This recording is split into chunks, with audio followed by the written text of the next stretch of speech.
ఇక్కడ నిజంగా ఎంత ఆశ్చర్యంగా జరిగింది అని అంటే ఈ గ్రామంలో ఈ గ్రామస్తులు బయట నుంచి వచ్చిన వాళ్ళు అందరినీ కూడా ఏకం చేసి దాదాపుగా 35-40 మంది ఒక చోట ఏకమై రాడ్లు పట్టుకొని తుపాకులు కూడా ఉన్నాయి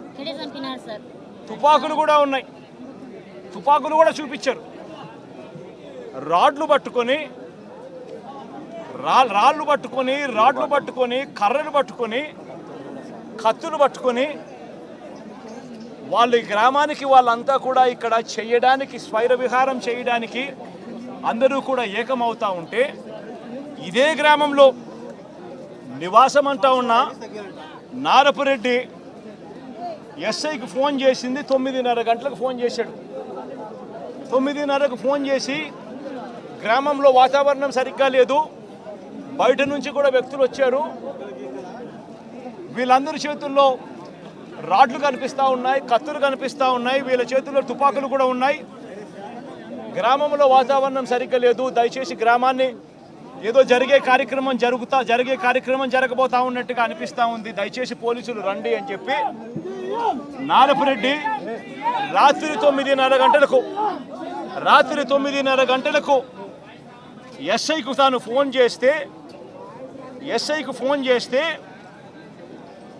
ఎస్ఐ ఆ తర్వాత కొద్దిసేపటికి ఎస్ఐ రావడం జరిగింది ఎస్ఐతో పాటు 2 కానిస్టేబుళ్ళు వచ్చి గ్రామానికి వచ్చి గ్రామంలో ఉన్న పరిస్థితులన్నీ కూడా చూసి ఎస్ఐ సిఐకి ఫోన్ చేయడము డిఎస్పీలకు ఫోన్లు చేయడము వీళ్ళ కళ్ళ ముందనే కనిపిస్తూ ఉంది చేస్తూ ఉన్నాడు కానీ ఎవడు ఫోర్స్ పంపించడు మనుషులు కనిపిస్తూ ఉన్నారు కానీ అక్కడే కానీ ఎవడు కూడా ఆపే కార్యక్రమం చేయరు చేతుల్లో రాడ్లు కనిపిస్తూ ఉన్నాయి చేతుల్లో కత్తులు కనిపిస్తూ ఉన్నాయి మనుషులు తిరుగుతూ ఉన్నారు మనుషులు ఏదో ఘటన జరగబోతా ఉందని తెలుస్తూ ఉంది అయినా కూడా ఎస్ఐ ప్రేక్షక పాత్రే పోషిస్తాడు ఎస్ఐతో పాటు వచ్చిన 2 కానిస్టేబుల్ ప్రేక్షక పాత్రే పోషిస్తారు ఎస్ఐ సిఐకి ఫోన్ చేస్తూ ఉన్నట్టుగా డిఎస్పీకి ఫోన్ చేస్తూ ఉన్నట్టుగా మిగతా వాళ్ళకి ఫోన్ చేస్తూ ఉన్నట్టుగా వీళ్ళకు గ్రామంలో కనిపిస్తూ ఉంది కానీ ఏ ఒక్కరూ కూడా రారు పోలీసులు అదనపు బలగాలు రావు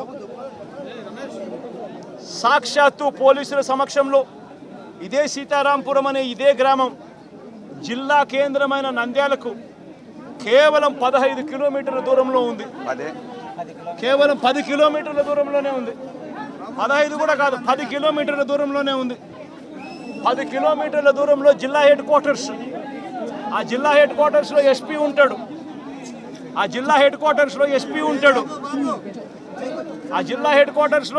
ఉంటాడు ఇక్కడ నుంచి కేవలం 10 నిమిషాల దూరంలోనే డిఎస్పీ ఆఫీసు ఇక్కడ నుంచి డిఎస్పీ ఆఫీసు కేవలం 10 నిమిషాల దూరం ఎస్పీ ఉండేది కేవలం 10 కిలోమీటర్ల దూరంలో ఎస్పీ ఉన్నాడు నంద్యాల హెడ్ క్వార్టర్స్లో ఇటువంటి పరిస్థితుల్లో ఈ గ్రామానికి పోలీసులు పంపించి ఉండింటే ప్రొటెక్షన్ పంపించి ఉండింటే ఈ గ్రామంలో ఘటన జరిగి ఉండేది కాదు సాక్షాత్తు ఎస్ఐ చూస్తూ ఉన్నాడు సాక్షాత్తు కానిస్టేబుల్ చూస్తూ ఉన్నారు వీళ్ళందరూ చూస్తూ ఉండగానే అదనపు బలగాలు ఏ ఒక్కరూ కూడా ఇక్కడికి రాకుండా 12:20 ఏకంగా స్వైర విహారం చేస్తూ ఏకంగా ఇదే స్పాట్లోనే ఈ గ్రామానికి సంబంధించిన న్యాయమైన నాయకుడు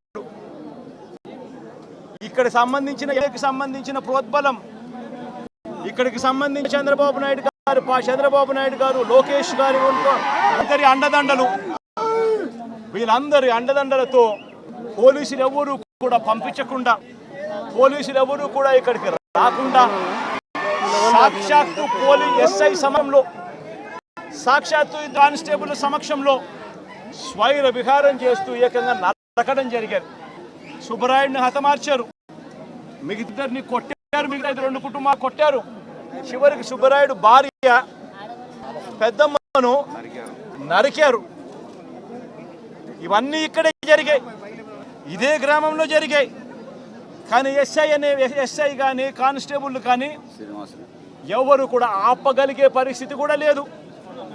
ఆపగలిగిన పరిస్థితి దేవుడెరుగు. అడిషనల్ ఫోర్స్ రాకపోవడం కదా దేవుడెరుగు. చివరికి వీళ్ళు హత్య చేసిన తర్వాత 12:59 ఆ ఫోన్ చేసిన 9:30కు ఫోన్ చేసిన ఎస్ఐ వచ్చినాడు. ఎస్ఐ ఊరికి వస్తే ఎస్ఐ నారపరెడ్డిని నువ్వు పోలీస్ స్టేషన్కి వెళ్ళిపో అని చెప్పి ఎస్ఐ చెప్తే నారపరెడ్డి పోలీస్ స్టేషన్లో ఉండి 12:59 అంటే 1 గంటకు జరిగిన ఘటన తెలుసుకొని పోలీస్ స్టేషన్ నుంచి నారపరెడ్డి ఎస్పీకి ఫోన్ చేస్తాడు. ఎత్తే పరిస్థితి ఉండదు. మనుషులు అక్కడే ఉన్నారు, చంపినారు. వాళ్ళని కనీసం పట్టుకోండి, జరిగింది ఇన్సిడెంటు నాకు తెలుస్తూ ఉంది, నేను ఫోన్ చేస్తూ ఉన్నాను. మా ఇంటి దగ్గర సీసీ కెమెరాలు ఉన్నాయి. సీసీ కెమెరాల దగ్గర నుంచి వచ్చిన ఫుటేజ్ నా ఫోన్లో కూడా లోడ్ అవుతూ ఉంది. మీకు కూడా పంపిస్తూ ఉన్నాను, కావాలంటే చూసుకోండి, చెయ్యండి. ఎస్ఐలు అక్కడే ఉన్నారు, ఎస్ఐ సమక్షంలోనే ఇవన్నీ జరుగుతూ ఉంది అని అంటే అప్పటికి కూడా పట్టుకునేదానికి కూడా కనీసం అదనపు ఫోర్స్ రాదు. చివరికి కంపెనోళ్ళు ఊరు దర్జాగా విడిచిపెట్టి వెళ్ళే పరిస్థితి. చంపేసి ఎస్ఐ సమక్షంలో, కానిస్టేబుల్ సమక్షంలో, 2 కానిస్టేబుల్ సమక్షంలో చంపేసి ఊరు కూడా విడిచిపెట్టి వెళ్ళిపోతా ఉన్నారు. చంపేసిన వాళ్ళను కనీసం పట్టుకునే నాతుడు లేడు. పోలీసులు పట్టుకునేదాన్ని కూడా కనీసం పోలీసులు రాలా. ఇన్సిడెంట్ జరిగిన తర్వాత 12:59కి ఫోన్ చేశాడు నారపరెడ్డి ఎస్పీకి. మళ్ళీ రాత్రి 1:08 మళ్ళీ ఫోన్ చేశాడు నారపరెడ్డి ఎస్పీకి. మళ్ళీ 1:08 ఫోన్ చేసి తాము ఎస్పీ ఆఫీస్కి వస్తున్నామంటూ నారపరెడ్డి నేరుగా జిల్లా ఎస్పీకి ఫోన్ చేశాడు. అయినా పట్టించుకునే పరిస్థితి లేదు. చంపిన వాళ్ళను వెళ్ళిపోయేట్టుగా సహకరించిన పోలీసులు ఆ తర్వాత మళ్ళీ 3:18 మళ్ళీ ఎస్పీకి మళ్ళీ నారపరెడ్డి ఫోన్ చేశాడు. హంతకుల ముఠాలో ఒక వ్యక్తిని అతి కష్టం మీద మేము పట్టుకోగలిగినాము. ఆ పట్టుకున్న వ్యక్తిని మీ దగ్గరికి తీసుకొని వస్తాము, మీకు సరెండర్ చేస్తున్నాము, ఆ మనిషిని తీసుకోండి, మీరు అరెస్ట్ చేసి మిగతా వాళ్ళని కూడా పట్టుకునే కార్యక్రమం చేయండి అని 3:18 ఆయన ఫోన్ చేస్తాడు. మీ దగ్గరకు ఆఫీస్కి వచ్చినాము, ఆఫీస్ బయటనే మేము ఉన్నాము, దయచేసి మీరు రండి అని చెప్పి ఎస్పీకి చెప్తాడు. చివరికి ఎస్పీ రాత్రి 3:20 నారపరెడ్డికి ఫోన్ చేసి మీరు పట్టుకున్న రమణ అనే వ్యక్తిని నంద్యాల 3 టౌన్ పోలీస్ స్టేషన్లో అప్పగించాలని చెప్తాడు ఎస్పీ. తర్వాత కొందరు పోలీసులు వచ్చి రమణను ఎస్పీ ఆఫీసులోకి తీసుకుపోయారు. ఇంత దారుణంగా జరుగుతూ ఉంది. అంటే నేను అడుగుతా ఉన్నట్టు కొన్ని సూట్ ప్రశ్నలు నేను అడుగుతా ఉన్నా.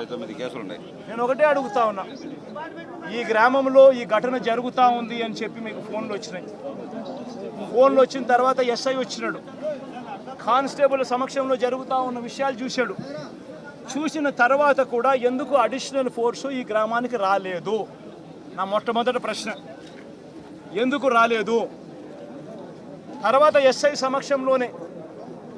ఎస్ఐ సమక్షంలోనే ఏకంగా మారణకాండ చేస్తూ మనుషులను చంపేసే స్థాయిలోకి చంపేసిన తర్వాత కత్తులతో ఇలా నరికి ఇంకా పలువురిని గాయపరిచిన తర్వాత కూడా ఎందుకు వాళ్ళందరూ కూడా ఈ కార్యక్రమం చేసి మళ్ళీ గ్రామం వెళ్ళిపోయేదాకా వాళ్ళని ఎవరు ఎందుకు పట్టుకునే కార్యక్రమం చేసేదానికోసం కూడా ఎందుకు పోలీసులు రాలేదు?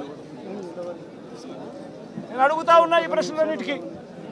ఎవరు ప్రోద్బలం ఉంది? ఎవరు ఈ పోలీసులను ఆడిస్తూ ఉన్నారు? ఏకంగా ఎస్పీ, ఏకంగా సిఐ, ఏకంగా డిఎస్పీలు ఏ ఒక్కరూ కూడా అడిషనల్ ఫోర్సును పంపించుకోకుండా పగడ్బందీ ప్లాన్ ప్రకారం మనుషులను చంపేసిన వాళ్ళు ఊర్లు కూడా విడిచిపెట్టి వెళ్ళిపోయే పరిస్థితి క్రియేట్ చేసి అప్పటికి కూడా ఫోర్స్ రాకోకుండా కూడా వీళ్ళు ఆపగలిగినారు అని అంటే ఏ స్థాయిలో కుట్ర జరుగుతూ ఉంది అన్నది, ఏ స్థాయిలో రాజకీయ నాయకులు, పోలీసులు, ఏ స్థాయిలో వీళ్ళందరూ కూడా కూడబలుక్కొని భయానక వాతావరణం క్రియేట్ చేస్తూ ఉన్నారు అని చెప్పడానికి ఇది ఒక నిదర్శనం కాదా అని అడుగుతా ఉన్నా. నిజంగా లా అండ్ ఆర్డర్ ఉందా అని అడుగుతా ఉన్నా. ఈ రాష్ట్రంలో ఈ ఒక ఘటనే కాదు, ఈ రాష్ట్రంలో జరుగుతూ ఉన్న ప్రతి ఘటన ఇదే మాదిరిగా ఉంది. మనం వినుకొండకు నేను వెళ్ళా, నడి రోడ్డు మీద రఫీ అనే పిల్లోడిని నడి రోడ్డు మీద నరికారు. నడి రోడ్డు మీద రఫీ అనే పిల్లోని నరికారు. ఇలాంటి ఘటనలన్నీ కూడా రాష్ట్రంలో చాలా జరిగాయి.